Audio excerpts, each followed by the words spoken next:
வண்டு தலையில் ஏறிட்டா நம்ம அவன் 80s கிட்ஸா 90s கிட்ஸா 2K கிட்ஸான்னு கண்டுபிடிச்சிடலாம். தலையிலே வண்டு ஒன்று ஏறிடுச்சுதானி தடுக்கவா தட்டிடவா தவிக்கிறேன் நானி. அவன் அந்த வண்டை தடுக்கணுமா என்னன்னே தெரியாது. அவன் நம்ம போய் யாருன்னு உங்களுக்கே தெரிஞ்சுவே.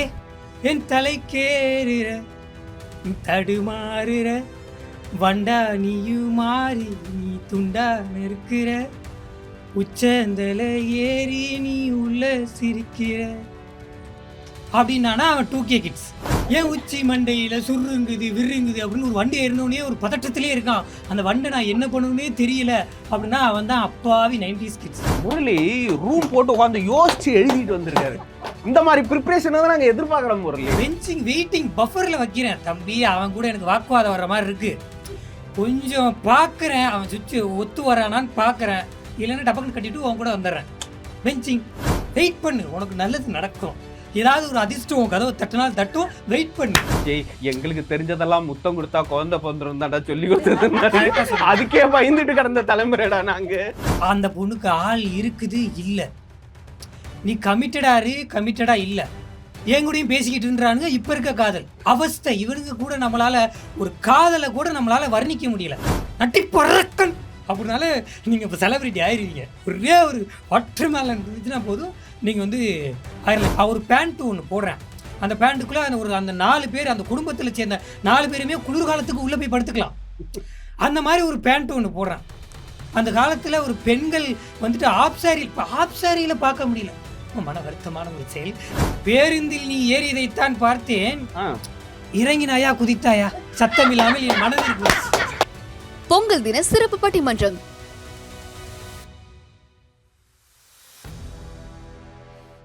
பராசக்தி உங்கள் அபிமான திரையரங்குகளில் காணத் தவறாதீர்கள். அவஸ்தையே அப்படின்னு பேசுறதுக்காக என் மனம் கவர்ந்த உங்கள் மனம் கவர்ந்த முரளி அவர்கள் வருகின்றார் உங்களுடைய பலத்த கரவொலியோடு. வீழ்வது எவனாயினும் தோல் கொடுப்பது தமிழனாவான், வீழ்வது எவனாயினும் தோல் கொடுப்பது தமிழனாவான், மாற்றங்கள் பல படைக்கும் தமிழா உனக்கே என் முதல் வணக்கம். இந்த இனிய தைத்திருநாள் வாழ்த்துக்களை எல்லாருக்கும், இந்த இந்தியா தமிழ் நேயர்களுக்கும் சொல்வதில் நான் ரொம்ப பெருமகிழ்ச்சி அடைகிறேன். நடுவர் அவர்களே, உங்களுக்கும் மற்றும் என்னுடன் பேச இருக்கும் சக பேச்சாளர்களுக்குமே வந்துட்டு இனிய தமிழர் திருநாள் நல்வாழ்த்துக்கள். நடுவர் அவர்களே, ஒரு சின்ன கேள்வி கேளுங்க. ஒருத்தன் பார்த்த உடனேயே அவன் 80s கிட்ஸா 90s கிட்ஸா இல்லை 2K கிட்ஸா அப்படின்னு உங்களால் கண்டுபிடிக்க முடியுமா? இல்லை, ஓரளவுக்கு ட்ரெஸ்ஸிங் சென்ஸை வச்சு கண்டுபிடிக்கலாம். ஓரளவுக்கு. ஒரே ஒரு வண்டு தலையில் ஏறிட்டா அவனை 80s கிட்ஸா 90s கிட்ஸா 2K கிட்ஸான்னு கண்டுபிடிச்சிடலாம். வண்டு தலையில் ஏறிட்டா புதுசா இருக்கு. வண்டு தலையில் ஏறிட்டா நம்ம அவன் 80s கிட்ஸா 90s கிட்ஸா 2K கிட்ஸான்னு கண்டுபிடிச்சிடலாம். எப்படி? ஒரு வண்டு தலையில் ஏறிச்சு, தலையிலே வண்டு ஒன்று ஏறிடுச்சுதானி தடுக்கவா தட்டிடவா தவிக்கிறேன் நானி. அவன் அந்த வண்டை தடுக்கணுமா என்னன்னே தெரியாது. அவன் நம்ம போய் யாருன்னு உங்களுக்கே தெரிஞ்சிடும். இளையராஜா கண்ணீர் விட்டு அழுதுருப்பாரு. எப்படிப்பட்ட பாட்டை வண்டுக்கு கொண்டு வந்து மேட்ச் பண்ணிருக்காயா? என் தலைக்கேறுற தடுமாறுற வண்டா நீயும் மாறி நீ துண்டா நெருக்கிற உச்சந்தல ஏறி நீ உள்ள சிரிக்கிற அப்படின்னானா அவன் 2K கிட்ஸ். முரளி ரூம் போட்டு உட்காந்து யோசிச்சு எழுதிட்டு வந்திருக்காரு. இந்த மாதிரி ப்ரிப்பரேஷனை தான் நாங்கள் எதிர்பார்க்கலாம் முரளி. ஏன் உச்சி மண்டையில் சுருங்குது விருங்குது அப்படின்னு ஒரு வண்டி ஏறினோடனே ஒரு பதட்டத்திலே இருக்கான். அந்த வண்டை நான் என்ன பண்ணணுன்னே தெரியல அப்படின்னா அவன் தான் அப்பாவி 90s கிட்ஸ். கையகையே கடிச்சு வச்சிட போறாங்க முரளி, பார்த்து பேசு. இந்த பால் வடிகிற பச்சை முகத்தை பார்த்ததுக்கு அப்புறமே நீங்கள் தெரிஞ்சிருக்கோம் நான் ஒரு 90s கிட்ஸ். நல்லவங்க. ஒன்றும் இல்லை, இப்போ நம்ம எடுத்த உடனே வந்துட்டு நமக்கு ரொம்ப சுவாரஸ்யமான ஒரு டாபிக் என்னவா இருக்கும் அப்படின்னு கேட்டாலே காதல்னாலே தூங்கிட்டு இருக்கவங்களாம் எந்திரிச்சிருவான். சொல்லும் போது முரளியுடைய முகத்தை பார்த்தீங்களா? எனக்கு கிடைக்காதவனுக்கு தான் அது மேலே ஒரு ஆர்வம் அதிகமாக இருக்கும். இல்லை, உங்கள் தாடியை பார்க்கும் போதே நினைச்ச முரளி, இந்த தாடிக்கு பின்னாடி எந்த லேடி லவ்னு சொன்ன உடனே இப்போ இந்த 2K கிட்ஸில் வந்ததில் பாய் பெஸ்டி கேர்ள் பெஸ்டி வரைக்குமே சரி பரவாயில்ல அக்செப்ட் பண்ணிக்குவான். பாய் பெஸ்டி ஒரு ஒரு பெஸ்ட் ஃப்ரெண்டு மாதிரி தானே, பாய் பெஸ்டி கேர்ள் பெஸ்டி ஃப்ரெண்ட்ஷிப்போட ஒரு எக்ஸ்ட்ரீம் அது பெஸ்டி. பெஸ்டி அப்படிதான் நம்ம நினைச்சுக்கிட்டு இருந்தோம். இறக்குறானுங்க ஒண்ணு இறக்குறானுங்க, ஃபிளிங் அப்படின்றான். திடீர்னு நமக்கே ஒரு மாதிரி இருக்கு. ஃபிளிங்னா என்னன்னு தெரியுமா உங்களுக்கு? ஃபிளிங்கா? பெஞ்சுனா என்னன்னு தெரியுமா உங்களுக்கு? பெஞ்சிங். பெஞ்சுனா ஸ்கூல்ல போட்டு வச்ச பெஞ்சு தெரியும். கார்பரேட் செக்டார்ல ஆஃபீஸ்ல எல்லாம் போயிட்டோம்னா சாஃப்ட்வேர் இண்டஸ்ட்ரீஸ்ல வேலை கொடுப்பாங்க, ஆனால் ப்ராஜெக்ட் கொடுக்க மாட்டாங்க, வெளியிலே உட்கார வச்சிருப்பாங்க. இதுக்கு பேர் பெஞ்சிங். நீங்க சொல்ற பெஞ்சிங் என்ன அர்த்தம்? நமக்கு தெரிஞ்சதெல்லாம் அவ்வளவுதான். சிச்சுவேஷன்ஷிப் அப்படின்னு ஒன்று இருக்கு. சிச்சுவேஷன்ஷிப். ரிலேஷன்ஷிப் கேள்விப்பட்டிருப்போம். ஆமா. ஃப்ரெண்ட்ஷிப் கேள்விப்பட்டிருப்போம். சிச்சுவேஷன்ஷிப். சிச்சுவேஷன்ஷிப்னா சிச்சுவேஷன், அந்த சிச்சுவேஷனுக்கு எனக்கு வந்துட்டு சிச்சுவேஷனுக்கு லவ் பண்ணா சிச்சுவேஷன்ஷிப். Of course situationship. இந்த இடத்துல நீங்க வர்றீங்க, பஸ் ஸ்டாண்ட்ல பாக்குறீங்க, ஒரு அரை மணி நேரமா பஸ் வரலப்பா, அரை மணி நேரமா நம்ம லவ் பண்ணிக்குவோம், நீ உனக்கு பிடிச்ச பஸ்ல ஏறிக்க, நான் எனக்கு பிடிச்ச பஸ்ல ஏறிக்கிறேன், அவ்வளவுதான் சிச்சுவேஷன்ஷிப். டேய் இப்படியெல்லாமா இருக்கு? இருக்கே, பதறுது. அப்ப பெஞ்சிங்னா லவ் இருக்குதுன்னு சொல்ல மாட்டாங்க, இல்லன்னு சொல்ல மாட்டாங்க, வெயிட்டிங்ல. பெஞ்சிங் வெயிட்டிங் பஃபர்ல வைக்கிறேன் தம்பி, அவன் கூட எனக்கு வாக்குவாதம் வர்ற மாதிரி இருக்கு, கொஞ்சம் பார்க்குறேன், அவன் சுவிட்சு ஒத்து வரானான்னு பார்க்குறேன், இல்லைன்னா டபக்குன்னு கட்டிட்டு அவன் கூட வந்துடுறேன். பெஞ்சிங். அவனுக்கு இல்லைன்னு சொல்றது கிடையாது, உனக்கு ஓகேன்னு சொல்றது கிடையாது. யாரா மனசையும் நான் புண்படுத்தல, அவங்க மனசையும் நான் புண்படுத்தல. வெயிட் பண்ணு, உனக்கு நல்லது நடக்கும், ஏதாவது ஒரு அதிர்ஷ்டம் கதவை தட்டினால் தட்டும், வெயிட் பண்ணு அப்படின்றதுக்காக தான் பெஞ்சிங்னு வச்சிருக்காங்க. முரளி, நான் என்ன சொல்றேன்னா, இருக்கிற வேலையெல்லாம் விட்டுவிட்டு இந்த ஜென்சி கிட்ஸுடைய இந்த வார்த்தைக்கெல்லாம் நீ ஒரு டிக்ஷனரி போட்டேன்னா அதை வித்தே நீ கோடீஸ்வரன் ஆயிடுவேன். நிறைய இருக்கு, இன்னுமா நிறைய இருக்கு, இன்னும் சொல்ல முடியாது, நேரம் இல்லை. எனக்கு அந்த வார்த்தைகள்லாம் தெரியல, வாயிலையும் வரல, தெரிஞ்ச 2-3 வார்த்தைகளை தான் எடுத்து கொண்டு இங்கே வந்து சொல்லிட்டு போயிட்டேன். ஏய், எங்களுக்கு தெரிஞ்சதெல்லாம் முத்தம் கொடுத்தா குழந்தை பிறந்துரும் தான்டா சொல்லி கொடுத்தது, அதுக்கே பயந்துட்டு கிடந்த தலைமுறைடா நாங்க. நாமெல்லாம் என்ன பண்ணுவோம், ஒரு பொண்ணுக்கிட்ட ஒரு காதலை சொல்லணும்னாலே பயங்கரமாக போராடுவோம். ஒரு லெட்டர் எழுதி வச்சு கொடுக்கறதுக்கு 4 மாதம் ஆக்குவேன். பின்னாலே போவேன், சைக்கிளில் போவேன், மழை பெய்யும், வெயில் அடிக்கும், அவன் லெட்டரை கொடுக்கும்போது எழுத்து பாட்டா அது மழையில் நனைஞ்சு அவன் பாக்கெட்டில் வச்சு சொட்டுற அந்த ஸ்வெட்டிங், வேர்வையில் நனைஞ்சு அந்த என்ன சொல்ல வருதுன்னே தெரியாது. ஆனால் யூனிவர்சலாக லெட்டர் எழுதுறதுக்கு 4 வார்த்தை தான். கண்ணே, மணியே, அன்பே, ஆருயிரே, எல்லா லெட்டர்லையும் பெண்ணே அப்படின்னு ஆரம்பிச்சானா லவ் லெட்டர் எழுத ஆரம்பிச்சிட்டான் அப்படின்னு அர்த்தம். அந்த பொண்ணுக்கு ஆள் இருக்குது இல்லை, நீ கமிட்டடா இல்லை, என் கூடயும் பேசிக்கிட்டுன்றானுங்க. இப்போ இருக்க காதல் அவஸ்தை, இவனுங்க கூட நம்மளால் ஒரு காதலை கூட நம்மளால் வர்ணிக்க முடியல. வர்ணிக்கணுன்ற சொன்னோன்னு தான் எனக்கு ஒரு ஞாபகம் வருது. காதல் அப்படின்னாலே நமக்கு கவிதை ஞாபகம் வந்துடும். கண்டிப்பாக உங்களுக்கு தெரிஞ்ச ஒரு நல்ல ஒரு காதல் கவிதைனா உங்களுக்கு என்ன? நீங்கள் லவ் பண்ண காலத்தில் உங்களுடைய காதலியை பார்த்து காலேஜ் படிக்கிற டைமில், ஸ்கூல் படிக்கிற டைமில் அந்த முதல் கவிதை ஒன்று இருக்கும்ல, நமக்கு எப்போவுமே ரொம்ப ஒரு பரிச்சயமான ஒன்றா இருக்கும், ரொம்ப புதுமையாக இருக்கும். அந்த ஒரு கவிதை ஏதாவது உங்கள்கிட்ட இருக்கா?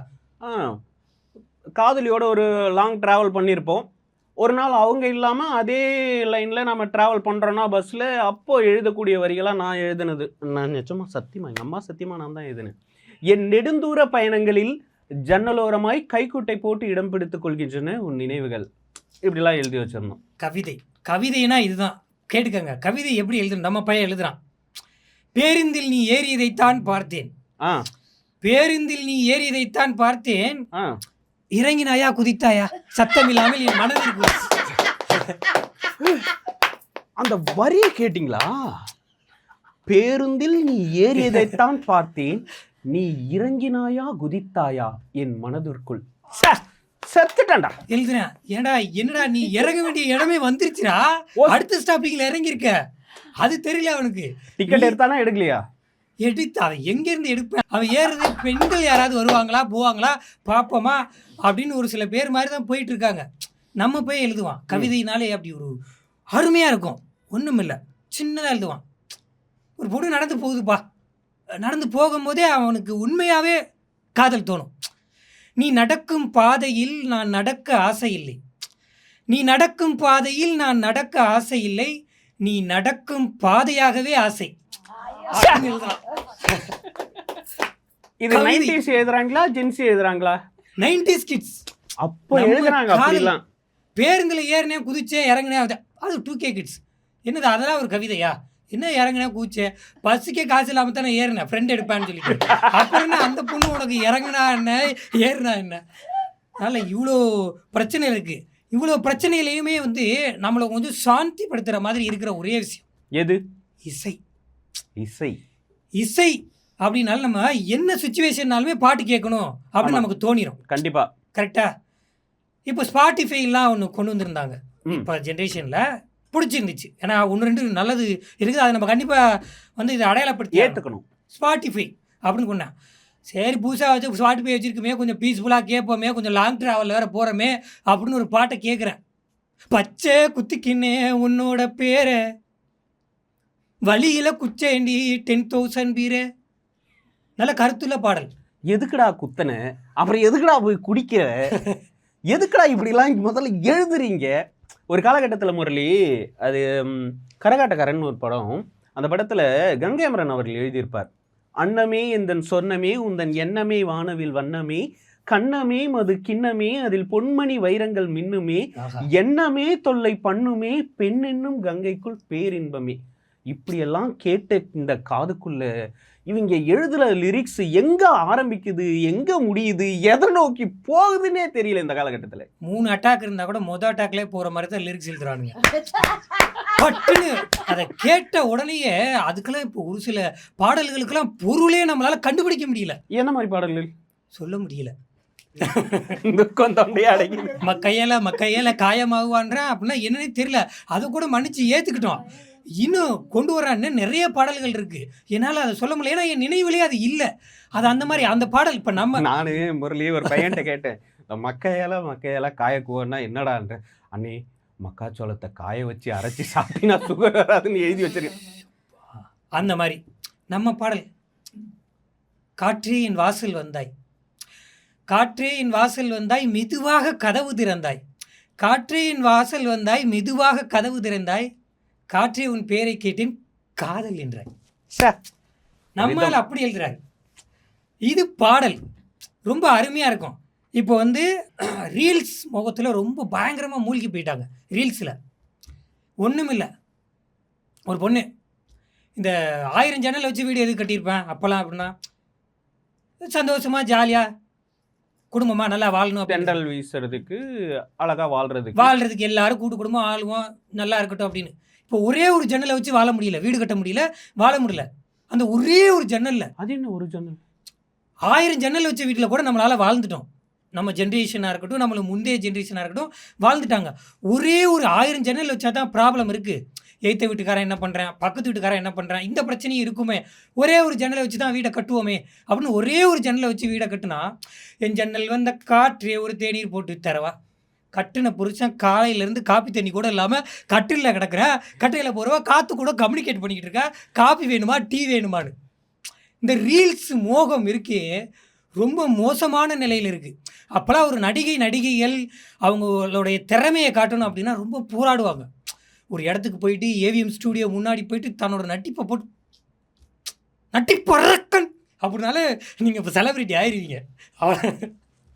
ஒரே ஒரு ஒற்றை மேலே இருந்துச்சுன்னா போதும், நீங்கள் வந்து ஆயிரலாம். எல்லாம் இந்த இந்த இந்த கைஃபோன், இந்த செல்ஃபோனில் இருக்குது. எல்லாம் செல்ஃபோன் எதுக்கு கண்டுபிடிச்சான், சாப்பிட்டீங்களா அதோ கிளம்பி வந்துட்டுருக்கேன் ஓகே அப்படின்னு ஒரு தகவலை பரிமாறிக்கிறதுக்கு எங்கோ இருக்கிறவங்களுக்கு தெரிஞ்சுக்கிறதுக்காக அது ரொம்ப யூஸ்ஃபுல் தான். அந்த காலத்திலே இருக்கட்டும் இந்த காலத்திலே இருக்கட்டும் ஒரு மொபைல் ஃபோன் வந்து யூஸ்ஃபுல் தான். அதை சரியாக பயன்படுத்துகிறாங்களா அப்படின்னு கேட்டால் கிடையாது.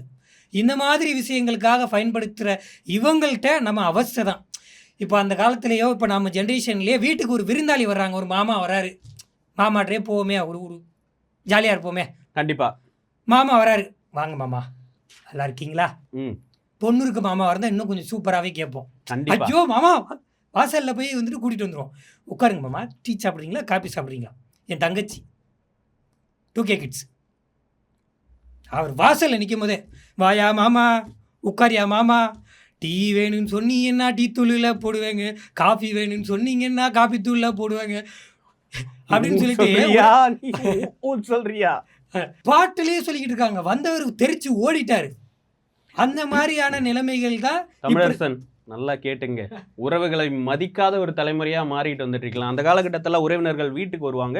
வீட்டுக்கு வந்தவங்க முன்னாடி மரியாதையாக நடந்துக்கணும், அவங்கள சாப்பிட்டீங்களான்னு கேட்கணும், சாப்பாடு அவங்களுக்கு பரிமாறணும், அவங்க கூட பேசணும் அப்படின்றதெல்லாம் அந்த கால ஜெனரேஷன் கிட்ட இருந்தது. இன்னைக்கு ஜென்சி வீட்டுக்குள்ளே யாராவது வரான்னா தலை நிமிந்து கூட பார்க்க மாட்டேறான். வீட்டுக்கு யாராவது வந்தால் போதும் உடனே ஃபோன் எடுத்துகிட்டு பக்கத்து ரூமுக்குள்ளே போய் கதவை பூட்டிக்கலாம். ஏன் பையன் எதுவும் பிரச்சனையா? அவன் ஏற்கனவே பிரச்சனையில தாங்க இருக்கான். அந்த பிரச்சனையை நீங்கள் பார்க்கக்கூடாதுன்னா உள்ளே போய் கதவை பூட்டிக்கிறான்றான். பசங்க இந்த காலத்தில் பேசவே மாட்டேங்கிறான் முதல்ல உறவுகிட்ட. கண்டிப்பாக ரேப்பிடோன்னு ஒன்று கண்டுபிடிச்சிருக்காங்க. ஆமாம், நான் பாராட்டுறேன். ஏன்னா நானும் 2-3 தடவை போயிருக்கேன். அவசர ஆத்திரத்துக்கு பயன்படுத்துறதுக்காக தான் ரேப்பிடோன்னு ஒன்று கண்டுபிடிச்சிருக்காங்கன்னு வைங்க. அந்த காலத்தில் நம்ம என்ன பண்ணுறாங்க, நம்ம ஜென்ரேஷன்லலாம் பக்கத்து வீட்டுக்காரர் கூட ஒரு பொண்ணை ஒரு காலேஜுக்கோ ஒரு ஸ்கூலுக்கோ கொண்டு போய் விடுறதுக்கே பயப்படுவாங்க. சச்சா யாரும் தெரியாதவங்கள்ட்ட போயிட்டு எப்படி யாரும் தெரியாதவங்க பின்னாடி எப்படி எப்படி உட்கார உட்கார அனுப்புறது? ஊர் உலகம் என்ன பேசும் அப்படின்னு ரொம்ப கட்டுக்கோப்பாக வளர்த்தோம். ஒரு பொண்ணு காலேஜுக்கு போய் 4வது மாதத்துலேயே அந்த பொண்ணுக்கு அரேஞ்ச் மேரேஜ் பண்ணி கல்யாணமே பண்ணி வச்சுட்டான். 4வது மாதத்துலேயே எப்படி காலேஜ் போனா 4 மாசத்துலயே கல்யாணம் ஆகும்? ரேப்பிடோவில் போனா கல்யாணம்லாமா ஆகுது? ரேப்பிடோவில் ஒருத்தர் ரெகுலராக வந்திருக்கான். அவன் நம்பரை சேவ் பண்ணிக்கிட்டாமல் இருக்கு. நானே உங்களை ரெகுலராகவே கூட்டிகிட்டு போகிறேன், ரெகுலராக போகிறேன், ஓகேங்க பைசா கம்மியாக கொடுத்தாலும் ஓகே அப்படின்னு சொல்லிட்டு ரேப்பிடோவில் கூட்டிகிட்டு போனால் இந்த விஷயம் தெரிஞ்சு போச்சு. அவன் வீட்டுக்கு அந்த பொண்ணோட படிப்பை நிறுத்தி அந்த பொண்ணோட வாழ்க்கையே அந்த இடத்துட்டே புல் ஸ்டாப் வச்சுட்டு கல்யாணம் பண்ணி கொடுத்துட்டாங்க. ஸோ ரேப்பிடோவையுமே சரியாக இந்த காலத்து தலைமுறையினர் யூஸ் பண்ணுறதில்ல. இப்போ நம்ம பள்ளிக்கூடத்தில் ஸ்கூல் படிக்கும் போதெல்லாம் என்ன ஆகும், டீச்சர்ஸ்லாம் வந்துட்டு நம்மளை அடித்து வளர்த்தாங்க, பொறுப்பாக வளர்ந்தோம். கரெக்டாக? அப்போ வளர்ந்தவங்க எல்லாமே இப்போவுமே பொறுப்பாக இருக்காங்க. 4 பேருக்கு வந்துட்டு தம்பி அது பண்ணக்கூடாதுப்பா, அப்படி பண்ணாது, இப்படி போறியா, அப்படி பள்ளமாக இருக்குது, பள்ளத்தில் தான் நான் இறங்கி போவேன், நாங்களாம் புள்ளிங்கோ அப்படின்றேன். ஒரு பேண்ட்டு ஒன்று போடுறேன், அந்த பேண்ட்டுக்குள்ளே அந்த 4 பேர் அந்த குடும்பத்தில் சேர்ந்த 4 பேருமே குளிர்காலத்துக்கு உள்ளே போய் படுத்துக்கலாம். அந்த மாதிரி ஒரு பேண்ட் ஒன்று போடுறான். அந்த காலத்தில் ஒரு பெண்கள் வந்துட்டு ஆப் சாரி, இப்போ ஆப் சாரியில் பார்க்க முடியல. இப்போ மன வருத்தமான ஒரு செயல். பாதிக்கப்பட்டிருப்பார் போல இருக்கு முரளி. பதிவுபடுத்திக்கிற ஒரு ஆப் சாரியை பார்க்க முடியலங்க. ஆப் சாரியில் கட்டிட்டு கோவிலுக்கு போகிற பெண்களுக்கு ஒருத்தன் கவிதை எழுதியிருந்தான். இவன் கோயிலுக்கு போயிருக்கான் போல இருக்கு, அந்த பிள்ளையும் ஆப் சாரி கட்டிட்டு வந்து சாமி கும்பிட்டுருக்கு போல இருக்கு. அதுக்கு அவன் எழுதி வச்சிருக்கான், நீ கோவிலுக்கு தாவணி அணிந்து வரும்பொழுதெல்லாம் குழம்பி போகின்றேன், நான் வணங்குவது சாமியா, என் முன்னால் வணங்கி நிற்பதே சாமியான். பார்த்துக்கங்க, கவிதைனா இப்படி தான் இருக்கணும், ஒரு வர்ணிப்புனா பெண்கள் இப்படி தான் இருக்கணும். நடுவர்களே, இப்போ வந்துட்டு நம்ம ரீசெண்டாக கடந்த ஒரு 2-3 வாரங்களுக்கு முன்னாடி திருத்தணியில் ரயில்வே ஸ்டேஷனில் ஒரு இஷ்யூ ஒன்று நடந்தது. ஆமாம், ஒரு மாநில சகோதரரை வந்துட்டு ஒரு சின்ன இந்த 2K கிட்ஸ் அந்த ஒரு சின்ன இளம் தலைமுறையினர் அந்த ஃபோன் அந்த ரீல்ஸ் மோகத்தில் அந்த ரீல்ஸ் எடுக்கணும், அவனை அடித்து அதையும் எடுத்து ஒரு வீடியோ எடுத்து போட்டு அது ஃபேமஸ் ஆகணும்னு நினச்சிருக்கான் பாருங்கள். அதை எடுத்து போட்டால் மாட்டிக்கோ, நம்ம கேஸ் ஆகிடுன்ற அந்த எண்ணம் கூட அவங்களுக்குள்ளே வரல. அது கூட அவங்களுக்கு ஜாலியாக இருக்குது. யாரோ ஒருத்தனை அடிக்கிறோமே, யாரோ ஒருத்தனை இதே மாதிரி பண்ணுற, அதெல்லாம் அவங்களுக்கு கிடையாது. அது ஒரு ரீல்ஸ் மோகம். இந்த மொபைல் ஃபோன் வந்ததுலேயே இருந்து இப்போ இருக்க ஜென்ரேஷன் அதை சரியாக பயன்படுத்துறது இல்லை. அதனால் இந்த 2K கிட்ஸ் வந்து அவங்களால அவங்களுக்கும் பிரச்சனை, அவங்களோட பெற்றவங்களுக்கும் பிரச்சனை, கூட இருக்க நமக்கும் பிரச்சனையாக இருக்குது. அதனால் இந்த 2K கிட்ஸால் பிரச்சனை மட்டும்தான், அவஸ்தையை மட்டும்தான் நம்ம அனுபவிச்சுட்டு இருக்கோம் அப்படின்னு சொல்லிட்டு நன்றி சொல்லி விடைபெறுகிறேன். நன்றி, வணக்கம். பார்ப்பதற்கு அப்பாவி போல் இருக்கும் இவர்தான் இவ்வளவு அழகாக பேசியிருக்காரு அப்படின்னா நம்மளால் நம்பவே முடியல. அவ்வளவு அழகாக பேசியிருக்காரு முரளி அவர்கள். அதுவும் அந்த திருத்தணியில் ரீல்ஸ் போட்டவங்களை பற்றிலாம் சொன்னார் இல்லையா, நம்ம ஏற்கனவே அந்த விஷயத்தை பதிவு பண்ணியிருந்தோம். ஆக்சுவலாக எங்களுடைய ஒட்டுமொத்த பட்டிமன்ற குழுவின் சார்பாகவும் இந்தியா தமிழின் சார்பாகவுமே காவல்துறைக்கே நாங்கள் ஒரு கோரிக்கை வைக்கிறோம். இவனுங்க திடீர்னு எடுத்து வெட்டி ரீல்ஸ்லாம் போடுறது இல்லைங்க ஐயா. இவனுங்க காலகாலமாக கத்தியை வச்சுக்கிட்டு பேக்ரவுண்டில் 4 பாட்டை போட்டுக்கிட்டு சும்மா அதை கெத்து நினச்சி சுற்றிக்கிட்டு ஏற்கனவே இவனுங்க ரீல்ஸை போட்டுக்கிட்டு தான் இருக்கானுங்க. அதுவும் ஒரு குரூப்பு கிளம்பியிருக்கானுங்க தமிழரசன். காதை தொடுறானுங்க, மூக்கை தொடுறானுங்க, நாக்கை வெளியில் நீட்டு நாக்கை தொடுறானுங்க, காலரை தூக்கி விடுறானுங்க. பார்க்கறதுக்கே படுக்கேவலமாக இருக்குது. ஆனால் அவனுங்களுக்கு 200K ஃபாலோவர்ஸ் இருக்கிறானுங்க. அது எப்படின்னு புரியல. ஆக்சுவலாக இந்த 200K ஃபாலோவர்ஸ் ஃபாலோ பண்ணுறாங்க இல்லையா, இத்தனை பேருக்கும் தெரியும் இவங்க செய்யறது எல்லாமே தவறு அப்படின்னு சொல்லி. அந்த மாதிரி ரீல்ஸ் போடுறவனை எல்லாருமே ட்விட்டரில் எல்லாத்துலேயுமே காவல்துறையை டேக் பண்ணி நிறைய பேர் எழுதிட்டு தான் இருக்காங்க.